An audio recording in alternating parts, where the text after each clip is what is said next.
Une nouvelle réponse judiciaire face aux actes racistes présentés aujourd'hui à Lyon. Une start-up développe un site dédié à ceux qui veulent échanger des offres d'hébergement. Enfin, un concours de cuisine pour une bonne cause organisé par un chef lyonnais et des étudiants.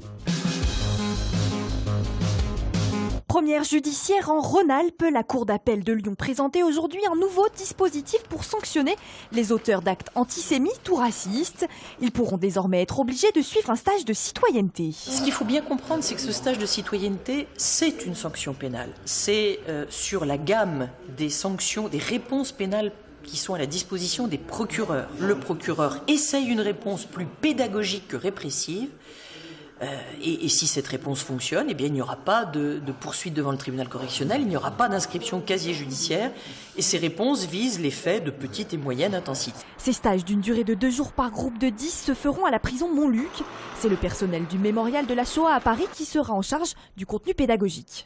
Il s'agit de donner un peu de gravité à ce qu'ils ont fait en mettant ce qu'ils ont fait en parallèle d'un processus historique. Et de leur montrer que le racisme et l'antisémitisme sont malheureusement des processus qui sont vieux comme le monde et qui ont mené à des conséquences dramatiques que sont les génocides. Au stage, il pourrait y avoir un jeune qui a commis un acte anti-musulman, un autre qui a commis un acte antisémite. Donc, ils vont être amenés à vivre ensemble pendant 2 jours, à discuter à partir de supports pédagogiques qui sont mis au point par le mémorial de la Shoah, à discuter, à éprouver un peu leurs convictions pour qu'on puisse ébranler ces convictions. Les premiers stages seront organisés dans les mois à venir.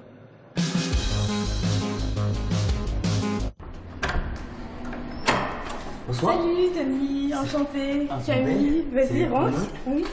Tony arrive tout juste de Chambéry et c'est Camille qui habite dans le 9e arrondissement de Lyon qui va l'héberger durant les 3 prochaines nuits.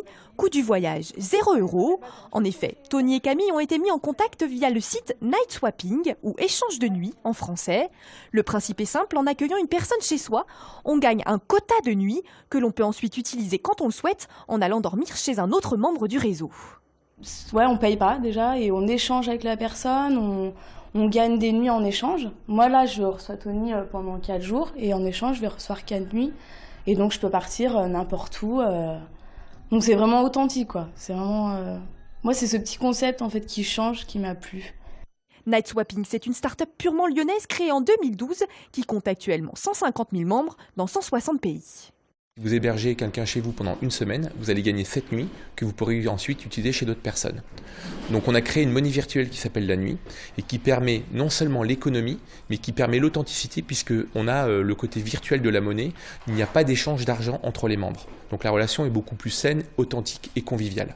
Pour éviter les mauvaises surprises, sachez que chaque logement est évalué en fonction du standing allant de 1 à 7. Les Night Swappers, comme on les appelle, peuvent également émettre un avis sur les prestations offertes.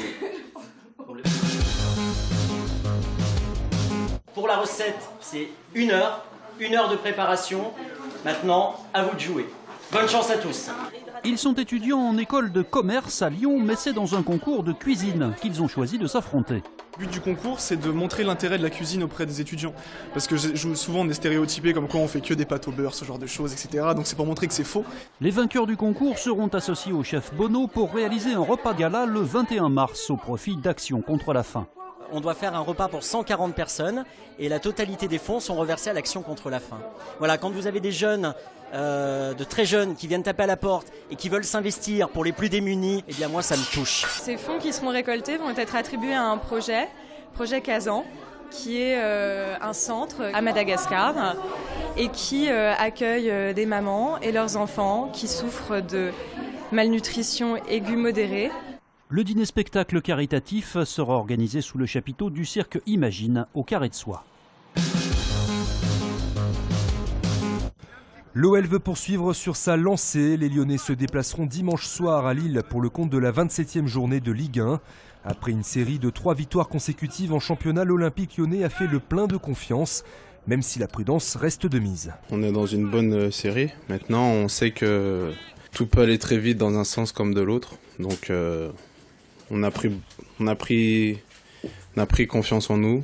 On sait ce qu'on peut faire, mais on sait aussi que dès qu'on arrête de bien travailler ou de plus trop respecter les consignes ou de manquer de réalisme, ça peut se passer dans l'autre sens.